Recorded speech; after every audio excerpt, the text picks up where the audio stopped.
Friends, एक बार फिर आपको बहुत बहुत स्वागत है आपकी अपनी यूट्यूब चैनल डीएलएड वाला में। और दोस्तों, आज की क्लास में हम आपके लेकर आ चुके हैं डीएलएड थर्ड सेमेस्टर 2020 के तीसरे पेपर, जो कि विज्ञान का रहता है। साइंस का ही पेपर आपका 25 नंबरों का रहता है और इसमें आपको केवल 1 घंटे का समय मिलता है पेपर को सॉल्व करने के लिए।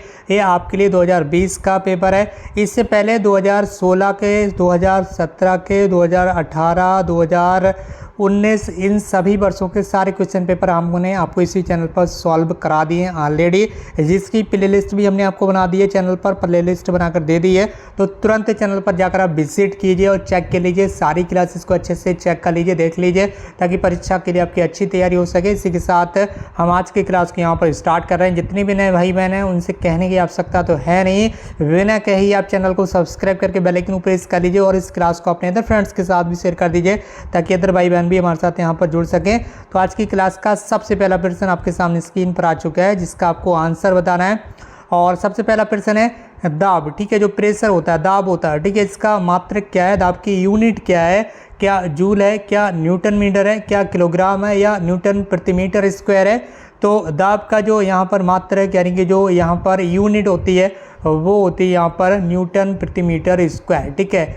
दाब की यूनिट यानी कि जो मात्रक क्या होता है वो क्या होता है, यहाँ पर न्यूटन प्रति मीटर स्क्वायर, ठीक है। दाब का फॉर्मूला क्या होता है, बल बटे क्षेत्रफल, बल बटे क्या होता है, क्षेत्रफल। बल का यहाँ पर यूनिट क्या होता है, मात्रक क्या होता है, न्यूटन, और क्षेत्रफल का मीटर स्क्वायर, ठीक है। तो इस तरह से न्यूटन प्रति मीटर स्क्वायर, ठीक है। दाब का अगर ऐसा ही मात्रक आपसे पूछा जाए तो पास्कल भी होता है, ठीक है। दाब का ऐसा ही मात्रक होता है पास्कल, रख लेना आपको ध्यान। और बढ़ रहे हैं अगले प्रश्न की ओर। प्रश्न संख्या 2 है कुकिंग गैस, जो आपकी एलपीजी गैस होती है, जो कि घरेलू गैस सिलेंडर्स में प्रयोग की जाती है खाना बनाने के लिए रसोई घर में, किसकी मात्रा अधिक होती है, ठीक है। एलपीजी गैस में किसकी मात्रा अधिक होती है, मीथेन की, ब्यूटेन की, एथेन की, या फिर एथिलीन की। तो जो कुकिंग गैस यानी कि लिक्विड पेट्रोलियम गैस जो होती है, इसमें सबसे अधिक मात्रा ब्यूटेन की होती है। द्रवित पेट्रोलियम गैस बोलते हैं इसे।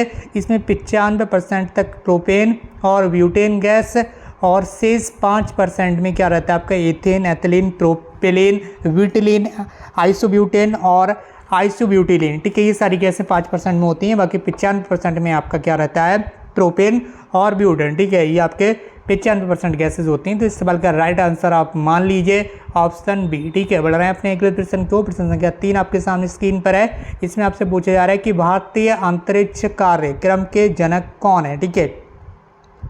भारतीय अंतरिक्ष कार्यक्रम है जो उसके जनक कौन है, आर्यभट्ट, डॉक्टर हार्वर्ड माइकल, या डॉक्टर विक्रम साराभाई, या फिर उपरोक्त सभी। तो इस सवाल का आपका राइट आंसर हो जाएगा option C, doctor Vikram Sarabhai भारतीय अंतरिक्ष कार्यक्रम के जनक हैं। बढ़ रहे हैं अगले प्रश्न को। प्रश्न संख्या 4 आपके सामने स्क्रीन पर है। प्रतिजैविक औषधि कौन सी है, क्या पेनिसिलिन है, क्या इंसुलिन है, क्या ऑक्सिन है, या फिर अल्ड्रिन है। तो जो प्रतिजैविक औषधि है ये क्या है, ये पेनिसिलिन को बोलते हैं। पेनिसिलिन क्या है, एक प्रतिजैविक औषधि है। ये जीवाणु को नष्ट करने वाला रासायनिक पदार्थ जो सूक्ष्मजीवों से स्रावित होता है और रोगजनक को नष्ट कर देता है, प्रतिजैविक कहलाता है। जिसके आपका पेनिसिलिन हो गया या स्ट्रेप्टोमाइसिन हो गया, दैट्स नोन एज पेनिस, यहाँ पर प्रतिजैविक उन्हें कहते हैं, एंटीबायोटिक कहते हैं, ठीक है। तो यहाँ पर बढ़े अपने अगले प्रश्न की ओर। प्रश्न संख्या 5 आपका संचारी रोग, संचारी रोग कौन सा, क्या हैजा है, क्या कैंसर है, क्या मधुमेह है, या फिर जोड़ों में दर्द है।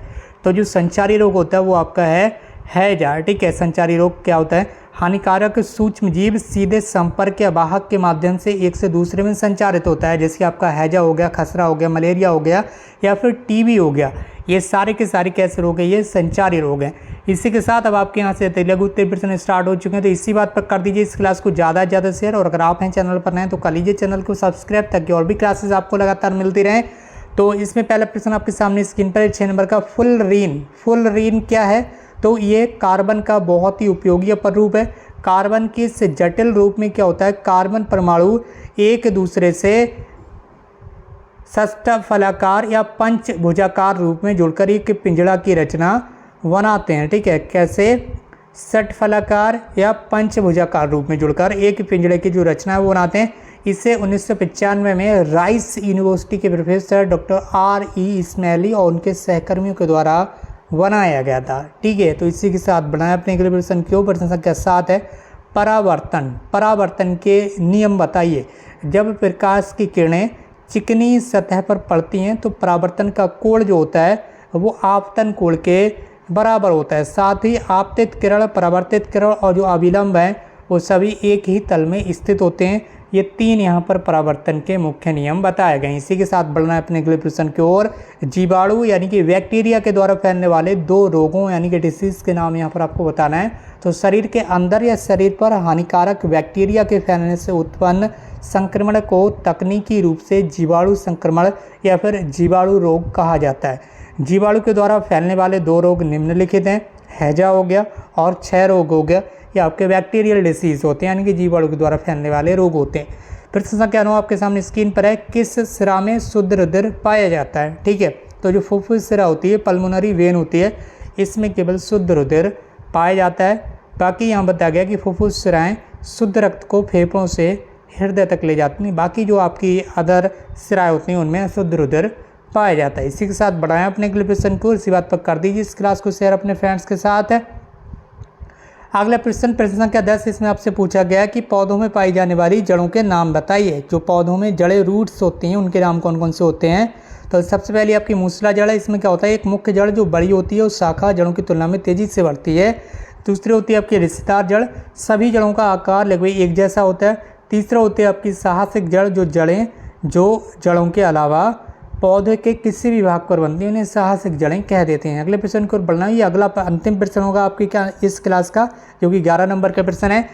प्रकृति के कठोरतम पदार्थ का नाम बताइए। जो प्रकृति यानी कि इस दुनिया में सबसे कठोर यानी कि सॉलिड होता है, ठीक है, जो सबसे बहुत ही ज़्यादा सॉलिड होता है, उससे ज़्यादा सॉलिड कुछ नहीं होता है। तो प्रकृति के कठोरतम यानी कि कठोरतम से ज़्यादा कठोर कुछ भी नहीं। तो सबसे कठोर प्राकृतिक पदार्थ जो होता है वो आपका हीरा होता है। क्या होता है?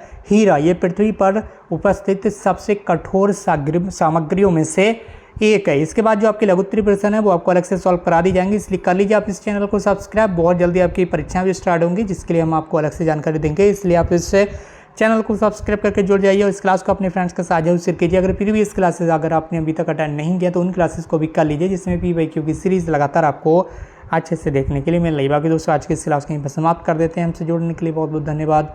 Thank you so much for connecting.